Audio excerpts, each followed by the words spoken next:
I think, like you said, there are lots of experts such as yourself. So the book becomes one source that what else can do, right? So help us with that. Maybe briefly touch upon the principles and Sure. generally what comes in the way.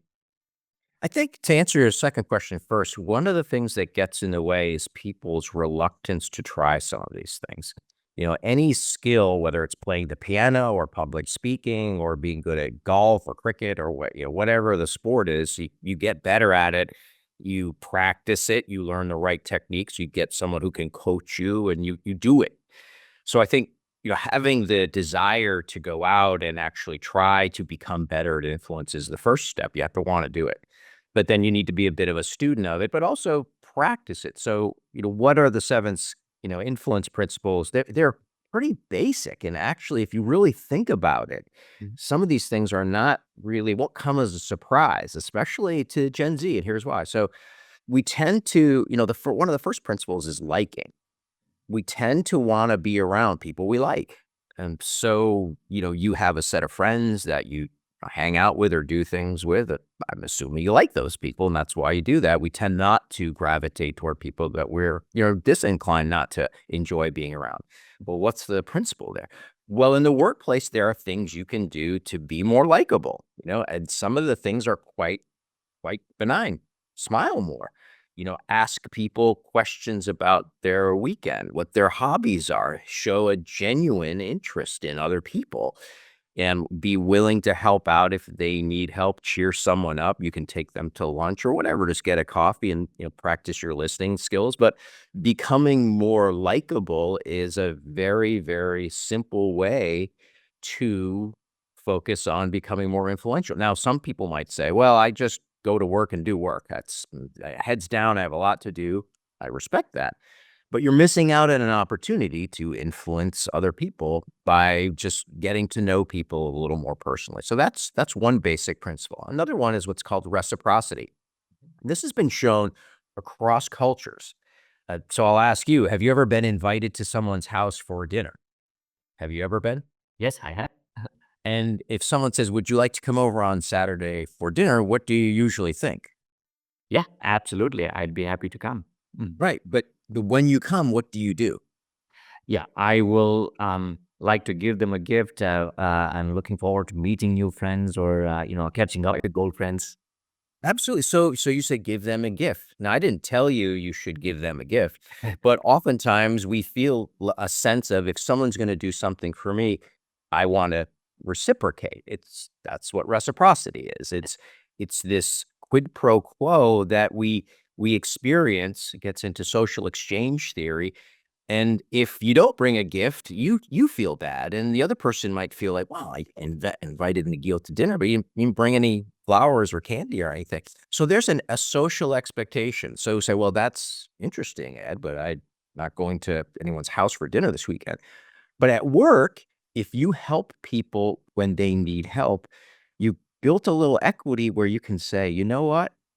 I could use a little help, or I could use an extra day off this week, or I'd like to really be considered for this special project." So by building this goodwill or making investments, creating an environment where someone, looks to reciprocate, you become more influential. In one of the classes we had students after we taught a reciprocity go do it and come back and report the next week. I thought this was fascinating. We had I was a younger person. It wasn't Gen Z, I don't believe. But he was fairly early in his career in a technical company. He said, "You know what I did? I found out when the CEO's birthday was." Now, I wanna be clear, I'm not advocating any of these techniques. He said, "I went out, got a really nice, tumbler, that you can keep sort of, cool things cool in and warm things warm in." I got a nice card, and I said, "Happy birthday," and I gave it to his executive assistant and gave it to him. The next day, he called me into his office. Now, he didn't meet regularly with the CEO, and he said, "Now I go to lunch." I talked to him for about a half hour. Now we go to lunch once a month and get a chance to spend time together. So this person has now influenced, through reciprocity, the leader of this entire organization, just by thinking about how do I take advantage of the reciprocity principle. So it's pretty creative what people come up with when they think about these things. Now, I'll go through these a little quicker. Commitment and consistency. That was what I talked about with credibility.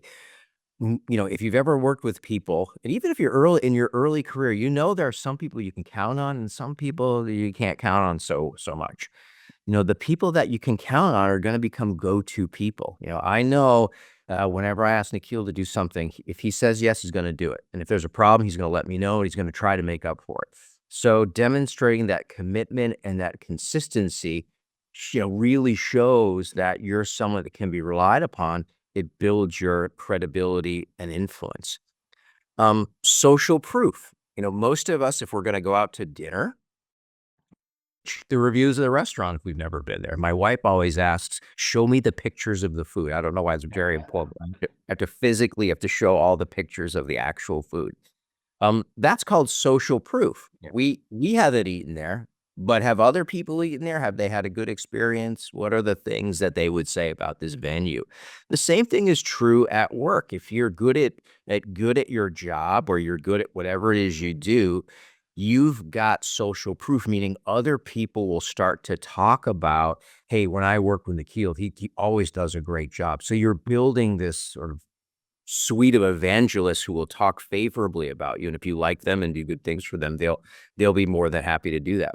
Another one is expertise or authority. And this could actually be really useful for people early career. Mhm.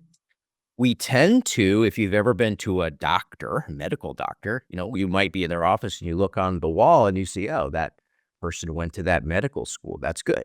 That gives them authority and expertise, shows that they're an expert at something. Say, well, I'm not on this podcast. I'm not going to become a medical doctor, Ed. Perhaps not, but you can get a certification. You can take a program online.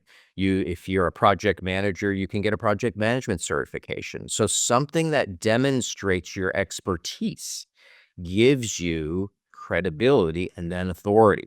I know that this person has taken a class on this or has a master's degree, a certificate, but there's all kinds of, especially with online education today, you can make all kinds of investments in yourself that pay off just by simply doing the course, getting the certificate, whatever it is, putting it after your name if you're like a CPA or a CA, and letting people know. Now you're letting people know, oh, by the way, you're an authority on this.